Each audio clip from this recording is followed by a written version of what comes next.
Hi guys! Ito na ang part 2 ng ating GMA shoot. So, next location, palengke. So, nandito kami ngayon sa palengke kung saan po ako nagtitinda. At ito po ang aming pinagkukunan ng aming mga pangangailangan at mga gastusin sa bahay. At syempre, hindi mawawala ang aking mami sa shoot. So guys, mami reveal. Siya po pala ang mami ko. Siya po ang nagbabantay dito sa aming pwesto.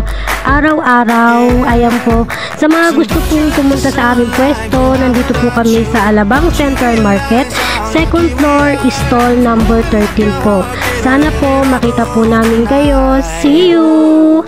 After namin sa palengke, ayan, bumiyahe po kami dahil pupunta po kami sa isang tattoo artist na kung saan po ako po ay magma-microblading session po guys. Ako po ay lalagyan ng kilay.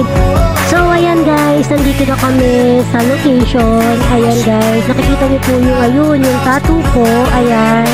So dyan po ako lalagyan ng kilay. So, ito na nga po, nasa loob na nga po kami ng shop. Ayan po. So, inihintay na lang po namin si Sir Edwin para po sa aming next shoot.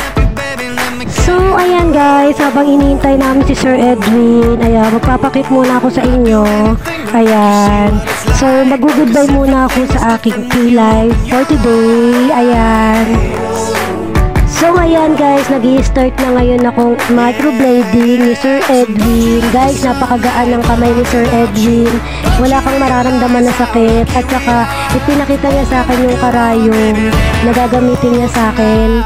Grabe guys, wala talaga siyang sakit. Napakagaan ng kamay. Promise.